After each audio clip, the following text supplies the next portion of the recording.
All right, this week in our class, we are talking about creativity and technology. And you'll have some readings from the textbook, pages 187 to 198. So don't forget to also mark that in the discussion. Well, it's not the discussion for this week. And that's one point I wanted to make is that each week there is a reading pin on Pinterest, and that happens every week. But there may also be a discussion during that same week somewhere else, whether that's in D2L or in another location. And so whenever there's a read that says read and pin, that means you go to Pinterest and just pin one reaction to the reading onto the Pinterest board, and also comment on another student's pin if you're a graduate. But there may also be a discussion to participate in that week as well that's separate from the reading. So we'll talk about that in a minute. Then graduate students to read The Creative Classroom, and it's interesting how the role of space and place can facilitate creativity in your classroom. So it's the way your classroom can be designed to support creativity. So kind of nice little reading there. And then we do have a discussion on problems with project-based learning. All right, so I'm going to discuss this a bit with you today in my presentation here. And then you are going to post on a Padlet page a picture that represents a potential problem with project-based learning or a barrier that could keep a teacher from doing project-based learning. Along with the picture, discuss what problem or barrier the picture represents and suggest a way that the problem or barrier could be overcome. So do that by Wednesday of this week, and when you have posted, also respond to at least 2 other students' posts. And the responses can be done by Saturday of the week. So that's the discussion for the week, but there is also, as I mentioned before, the reading to pin on Pinterest as well. So you'll pin on Pinterest and you'll go to Padlet and post on there. And a reminder for those who are posting onto Padlet, if it shows up as anonymous, make sure you put your name inside the comments of the post so that I know whose comments they are. I think there were a few that I might have missed last week because it said anonymous and I couldn't tell which student had posted it there. And you'll have some Tech Talk videos this week provided by some of our students. So Whitney and Brennan have created some good Tech Talks on Socrative and Weebly. And so read those, and they might be great for you to incorporate it into your own class. And then, of course, this week the project-based learning design is due. Now, if you're wondering what that's all about, you can click on it and look at the particular information about the assignment, but also the videos from September 11th through 16th are where I give more detailed information about that. So that's what to do this week. There's quite a bit. You got to read and pin for that on Pinterest. And then you have a discussion on problems with project-based learning, and then you have your project-based learning design due by this Saturday night. So those are the things to do this week. But of course, I wanted to talk about some of these items as well. So problems with project-based learning first. And one of the first problems with project-based learning is identifying good projects, right? As a teacher, it's hard to think up good projects that will allow for enough content coverage for your students. Content coverage meaning are they learning the content that I really want them to learn through creating this project? And what's hard is supporting enough content coverage while you're allowing also students to have some creativity and freedom. Because if they have that creativity and freedom, that means they might veer away from the content coverage that you want them to cover. So that's one of the problems, is just identifying good projects to do. And that could be, you could identify projects in a multitude of ways. You could come up with them on your own. You could look online, find what other teachers have done. But this is one of the hard things about project-based learning, is just simply identifying a good project that you can do in your class. The next one is resources, and this is a big one too. It's going to take some time, a lot of time, to do a project-based learning experience, whereas if you just were to lecture or do a worksheet or something shorter about that content area, it would be much faster, right? And there could be equipment issues as well. Maybe you don't have enough equipment for every student to be able to do what the project requires. And there could be technologies as well that are lacking. Maybe there aren't enough technologies for all of the students. So that's something to be concerned with as well as we think about project-based learning, is just the amount of resources that we have available to us and whether there are sufficient ones for the project. And that includes time. Time is a resource.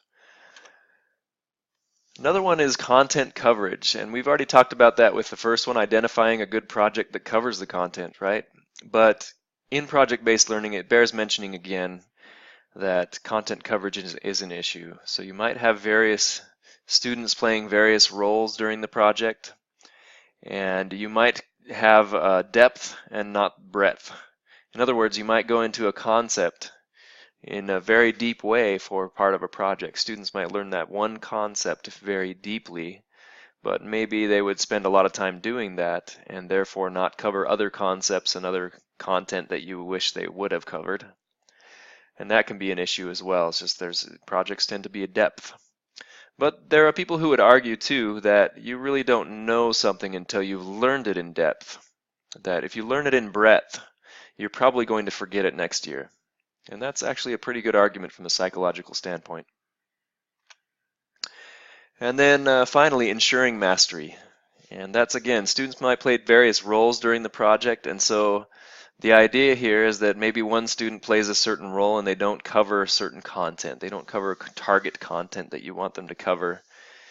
And so the idea is that all should learn all target content. How do you get them to do that, right? How do you make sure that every student knows what they should know by the end of the project?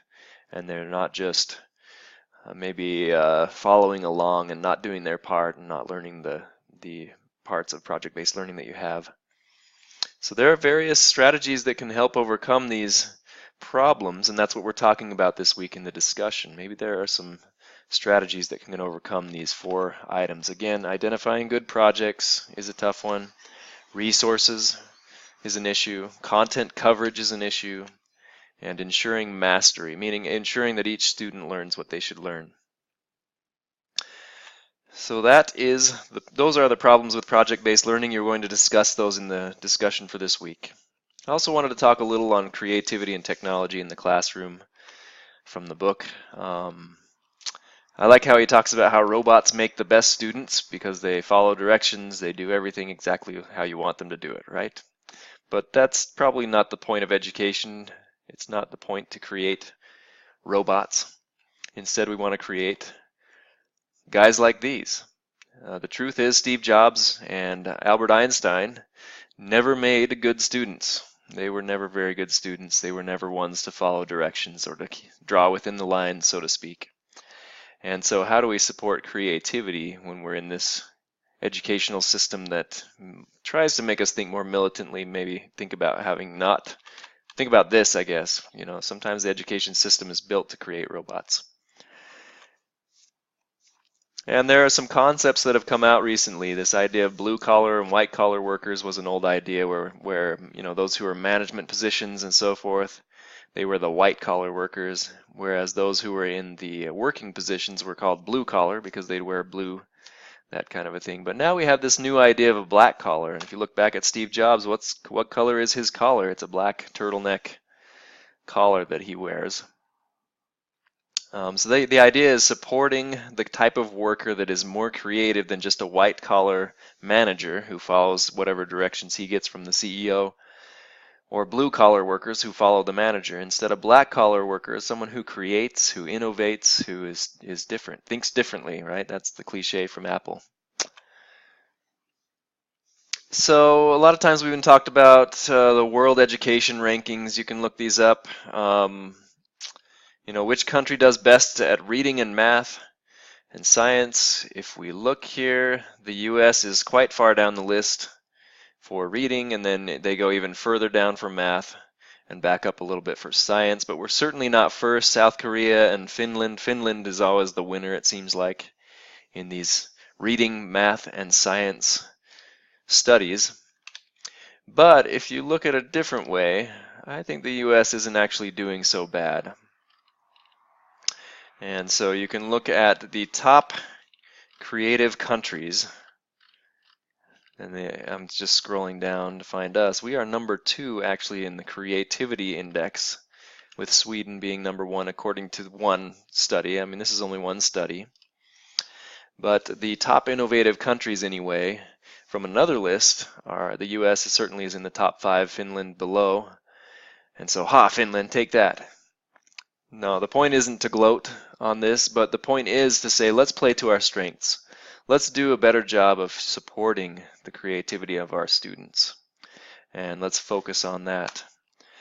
And entrepreneurship, number one, US is number one by pretty far actually, with entrepreneurship levels, which is a very creative endeavor for creating businesses and innovating and so forth. So it's interesting to think about what we do well and then play to our strengths rather than always thinking about what we maybe don't do well, which maybe we could think about math in that case, and always playing catch up in that.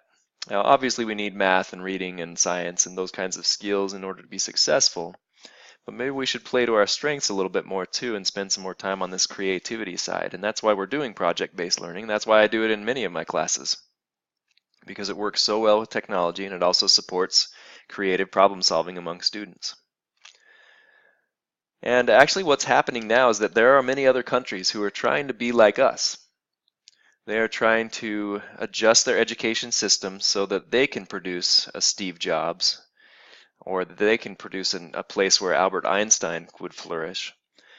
And we are trying to become more math-centric and try to become like Finland, right? We're trying to beat them on math and so forth, which maybe we shouldn't do, right?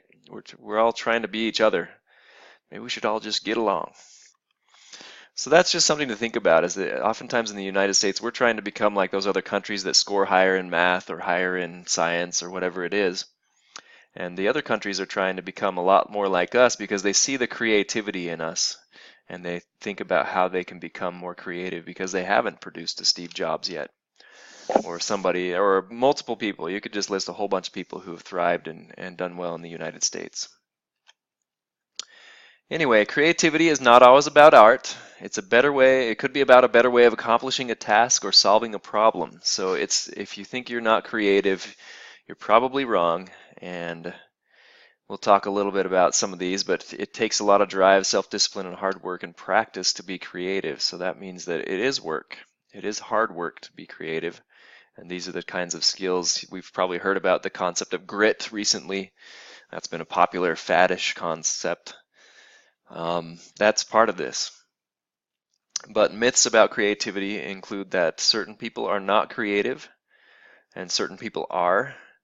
And that's not true. I think that many people can be creative in many different ways. I think that some people maybe aren't as creative in certain mediums or ways than others, but that's okay. They are creative in other ways. And also that creativity is motivated by rewards. It's not necessarily. And competition always spurs creativity. And that's not necessarily true either. Creativity can be spurred in multiple different ways, and competition may not always spur creativity. So that's just a little bit of a primer on creativity and technology in the classroom. You'll be reading more about that in the book. But I think it's important for us to think about the big picture and how our country fits in as far as things go. We've always heard that, Finland is the highest scoring in all these different places and so forth, but I think that if we think about what strengths we do have, and I think they have to do with this creativity. And so we can think about supporting it with technology-enhanced project-based learning in our classrooms. And that's what you're handing in this week, is a project-based lesson plan. All right, well, have a good week.